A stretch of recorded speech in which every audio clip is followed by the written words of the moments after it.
What's up guys, Shawnthebro here, and today we're going to be going over simulating physics for items and weapons part 2. So in the first episode we used Unreal's default physics system. We used the simulate physics that Unreal has to actually do things like gravity, throwing, and incorporating weight into items. And this works for a lot of things, but there are some drawbacks you get, especially in these 2D style games and environments, because a lot of the physics rely on these other calculations with where these hit points are, and we don't necessarily need something that advanced. It also is pretty, there's a lot of math behind it, so it can actually be pretty performance costly. Instead, we can kind of use our own methods of physics to get a result we want. If you look at a lot of platform fighters, they do have things like the rotating weapon, but if you notice, it's actually done in a very specific way. It doesn't necessarily mean that there's actual physics behind it.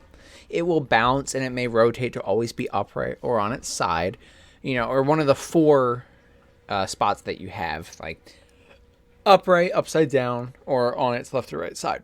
You'll never get it where it's kind of tilted closer to the camera or farther away. Never get it where it gets stuck between two objects and kind of jitters out of existence, because it'll keep colliding with things. And there's a lot of other benefits. So with that out of the way, let's show you some of the differences we can make today.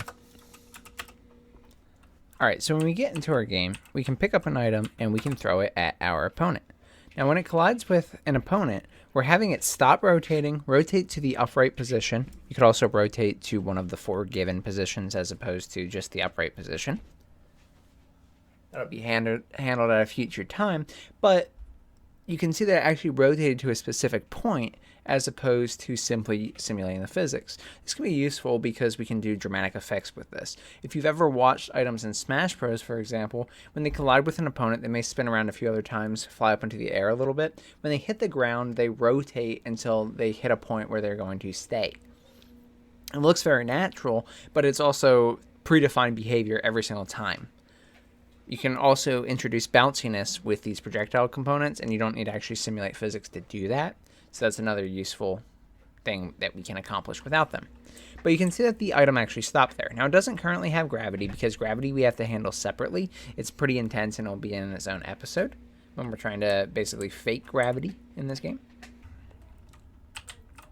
So, the same goes for dropping items. If we have an item that we pick up, you can see that the Shawnthebro character has an item right now. And when I drop it, it rotates to the upright position. This is also very similar behavior to what you've seen in Smash. When you drop an item as opposed to throwing it, it will spin around. You'll get a little bit of height on it, and then it will fall to the ground and go to one of those positions. So you can see that we can replicate a lot of this logic without physics. This will make the performance of our game quite a bit better, but it also allows us to have full control without using the simulate physics, which has a lot of drawbacks in this specific instance. Simulate physics is awesome, and I'm not talking poorly about it. You can feel free to use it. If you're familiar with it, there's a lot of stuff with it and in it that is incredibly useful. In our action RPG / third-person tutorial series game, we use it all the time, and it's incredibly great. So don't necessarily be deterred from using it. Feel free to use it even in this project, but I'm going to show you my way of doing things for this. I think it'll be easier and more personalized, which is really the effect I'm going for in this series, because we can customize it to our liking, and we can really take out all the extra stuff we don't need, and we definitely don't need a lot of it like we do in some other games and other instances. All right. So today we're basically going to show you how you can go to the upright position and other positions when a collision occurs. So once we throw the sword, it collides with the one character. We want to, stop the item and the weapon from just randomly going around or not falling or not stopping the rotation. We're going to fix all that, and we're going to rotate it back to the standard position. We're also going to go over that for dropping the item, and we're going to go over taking out the simulate physics that we added in the previous episode, but only the function calls to set it. We're going to leave a lot of the other stuff we did in the previous episode, including the static mesh logic. We're specifically just going to be taking out 2 function calls and unchecking 1 box. The rest from the previous episode can remain and should stay. All right. And with that, we can go ahead and get started. So if you'd like to get caught up on the series, we are on episode 36 of the Super Smash Brothers tutorial series. So here is the Platform Fighter playlist if you'd like to get caught up and see everything we've done. We have many episodes to go, but we release at least one episode every month.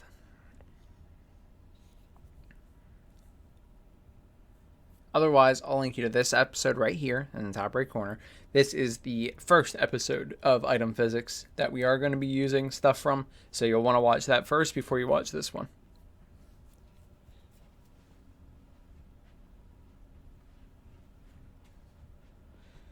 Alright, now let's get started. So, let's go ahead and clean up the things that we had done in the last episode that we're just going to quietly remove. You can feel free to keep them if you're using Simulate Physics, but if you're following this series directly, then we're going to need to remove two places where we actually called set Simulate Physics and turned it on. So first of all, in base item BP, event drop item, we had a call to set Simulate Physics where we started simulating it. So basically, once we dropped the item from our character, they were no longer attaching it, then it was no longer attached to them. Then we said that we could set the physics to be simulated. But you can see it's not actually connected anymore because I don't want to simulate physics. We're going to use our own. So I'm going to get rid of this. And then I'm going to move everything I have in the drop over. Just like that. Okay. That's one. Now, in the base weapon BP, I specifically put this in the weapon BP because the event use item is when we equip something and pick it up, which remember, all items might not be picked up. They might not be something that you equip. For example, the food item in Super Smash Brothers, you go over to it, you use it, it does not get attached, the character doesn't bring it around with them, they eat it and use it immediately. So in the weapon, anytime we were going to be attaching, I was disabling the simulation of physics. That way that the attachment logic on the character was always the same. We didn't have physics coming into play here. I'm going to also disable that because we're simply not going to enable it. Everything else in this function can be brought over. I don't need two reroute nodes here. So I'm just going to do this. Just like that.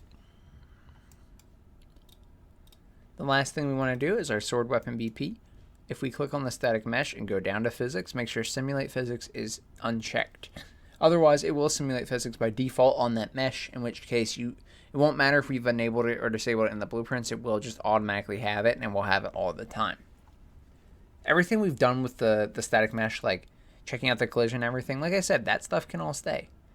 So you don't have to change anything here.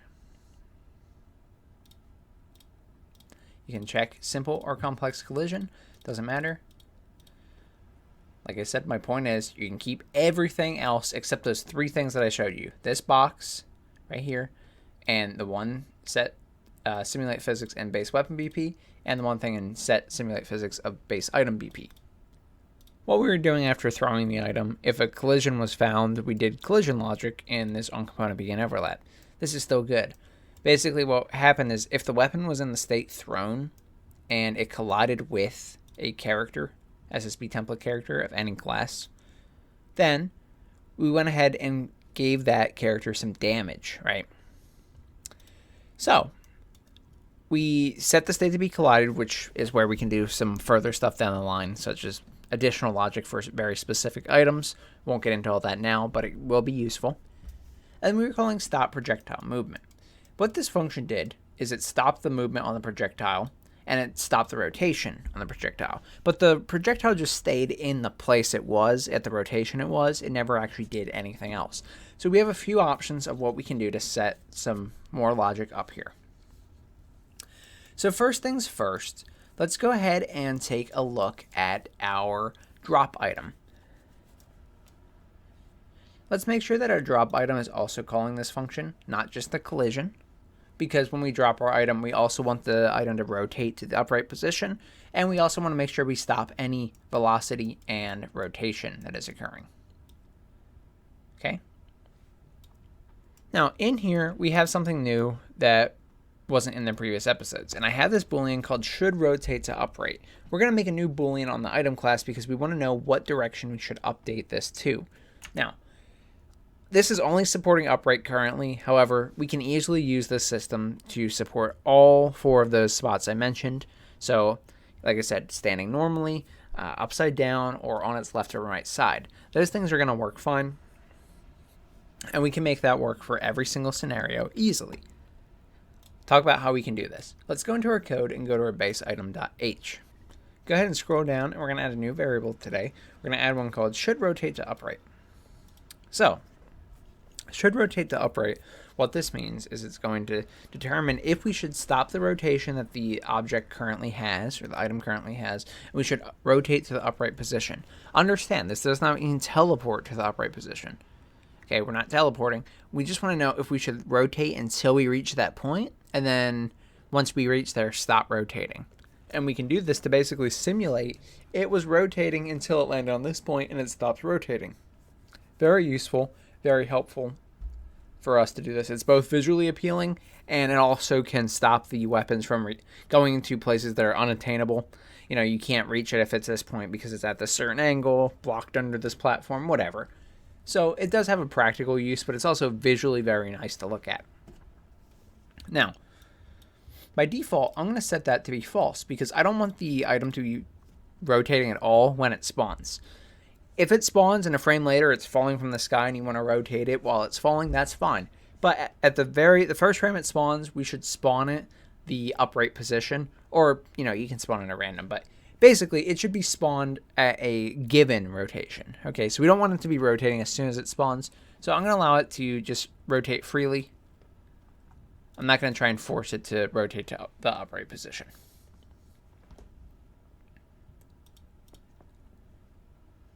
Now what we should do is, once you have that variable, in the stop projectile movement, so either whether the item was thrown and it collided with an enemy, or if it was dropped from a player's inventory, basically they dropped it and they're not holding it anymore, then we want to just rotate it to the upright position. That's the default functionality that I plan on having, because at least it will always rotate to a point that we can actually pick it up again. It'll be easily spotted in the game. Now, this is all well and good, but how do we actually use this to rotate it? We can do something called Larping. So Larping we have done in some of our other episodes, in some of our other series, but basically what Larp is, you take one position, one rotation, basically one of something, one of another, and you have a value or a percentage that you want to go between those two. So, what I mean by that, you have a point A and a point B, and then you have an amount between those two that you're trying to reach. And basically it's going to go at a certain rate and go from A to B at that rate. So it's actually pretty simple. What we need to do is determine if the rotation, like we set rotation when we throw the item. Right now it's an arbitrary negative 360. It should probably be updated depending on the way the character is facing. But regardless, it'll work whether we do that or not. So let's take a look at this real quick before we get into the tick logic. There we go. So you can see I threw my item and it rotated freely until it collided with the enemy, and then it larped back to the default position.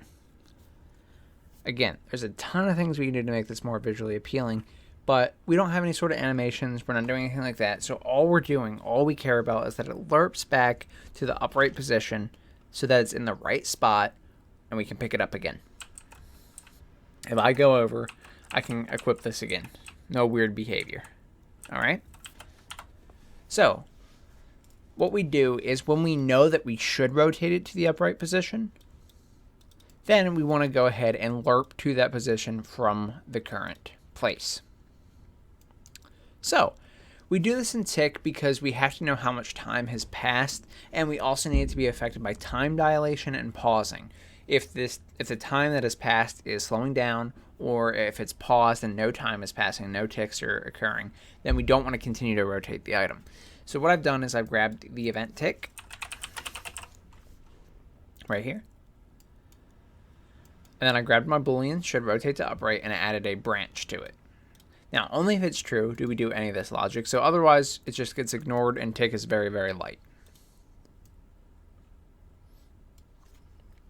Okay? But if it is true, what we have to do is lerp toward the proper rotation point. So I grab my static mesh component, bring it onto the graph. I get the world rotation of it because we want to know what its current rotation is. We need that for the lerp. That'll be our A. We're going to lerp toward B. There's a function we have that is for specifically for rotational lerps. Although you can do it for, you can lerp any two things really. You can lerp colors, you can lerp distances, you can lerp pretty much anything. But we are going to lerp rotation, and there is one in Unreal to do that. R_interp2. Now you can do toConstant as well, but we only need R_interp2. Okay. And so the target I've actually left blank, 0, 0, 0, because when I look at my static mesh on an object, let me specifically go to the sword BP. So if you see I go to my static mesh, there's no option for rotation or anything like that. I can rotate it in here, fine. If I'm on an object that has rotation, like I could rotate it technically. But because it's the base item here, the static mesh, and there's no actual rotation, we can spawn it with a given rotation, but no matter what, it's always going to be this default value. Okay, you'll notice I can't actually do anything with it currently. Okay, because there's no, this is just, it's all about perspective. This just happens to be the way that this looks by default. We can rotate it when we spawn it. We could go to a different mesh, all these other things. So we don't really care about this too much. We just want to have a default. If you default to 0.0 for all the axes here, then you're going to just rotate, and it's going to be whatever you see here in the viewport. And that's what I want. That's what I want to be upright. So I'm leaving the target, or my B in this of this lerp, to the default values. My A is the current value, and then we need the time that has passed or changed, which that's going to come from delta seconds on tick, because this is how much time has passed since the last tick, which the only thing that knows that is tick. So we take delta seconds, pass that directly in, and then we have the interp speed here, which this is an arbitrary value that I've given. But basically read what it says, and it's going to be the speed at which it's going to interpolate. So the higher the value, the faster it's going to jump toward the result. Now, the exception is 0. It defaults to 0, as you can see here. If you give it 0, though, it doesn't LARP at all. It'll actually just immediately jump to the position, which you don't want that. So give it at least some value, but you can speed this up or slow this down. So if I'm 10 right now, if I gave it a 20, then it would be faster. If I gave it a 5, it would be slower. I'm going to keep 10 because I liked it, but it really is arbitrary. You can change it for each weapon if you want to show, like if you want to put weight to weapons, you could make heavier weapons slower. Then we want to set the world rotation based on the return value here, because this is the new rotation that it has. For the target, you're setting it on the static mesh, so make sure you set world rotation, just like that. And you're going to pass in the return value. All right. Now we have to know when to turn this off, because we don't want to keep lerping even if the default value has been reached. What we can do is compare and see if the result is basically equal to the end value that we care about.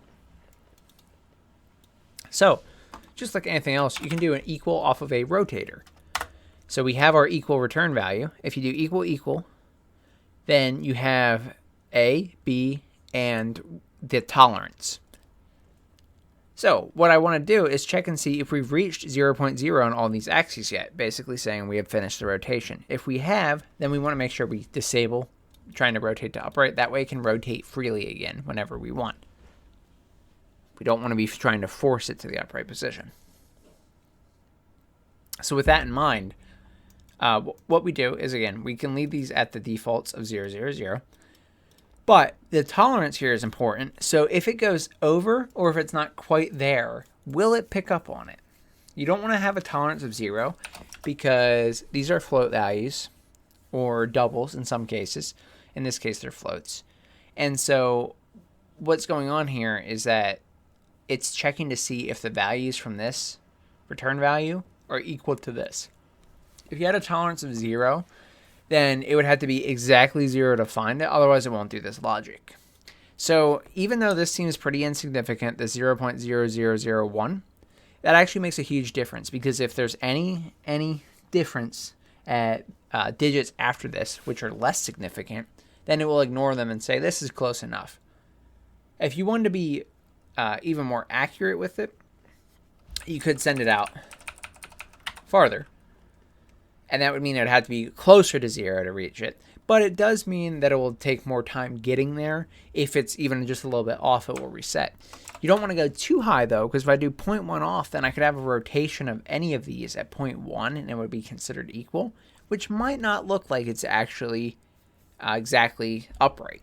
Most likely, something this small still wouldn't really be visible to the standard, human watching it. The player sitting there is not going to be like, that is 0.1 degrees off in most cases, but it could make an effect.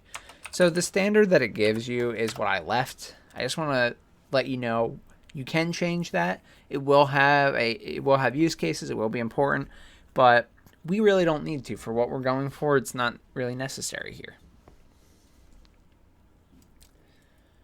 Then, if this happens to be true, since this is running on tick, this is going to continuously be checked, has this return value to see if they are equal. We can bring that into a branch, and if it's true, we can just disable the forcing of the rotate to upright. Okay. This is kind of bugging me, so I'm going to fix this real quick. There we go. All right. And so with that, as simple as that is, that's really what I wanted to show today. This is a unique thing. This is something we're trying to force in to be an effect that reminds me of Smash Brothers because I'm so used to the series. But you can see dropping the item is the same. When I drop it, it tries to rotate toward the basically the upright position, no matter what its position was previously. The same goes for the throw, but you get my point. So it'll always try and rotate to the proper position when it should, but whether we dropped it or thrown it and it has collide with an opponent. This is good and this is useful. I just want to show you, we want to get the basics down where we can rotate it given directions and have it bounce and have it affected by gravity. Once we have that working, then we can add an extra flare. But anyway, guys, that's all I got. So thank you so much for watching. If you enjoyed and this helped you more with your item physics, please subscribe. It does more for myself and the channel than anything else you can do, and I really appreciate it. I want to give a huge, huge shout out to my YouTube membership and Patreon members and supporters. Thank you guys for all the love and support. I'm really grateful, and I'm so, so happy that you're excited to watch these videos every single week or month or whenever you watch them. Thank you so much.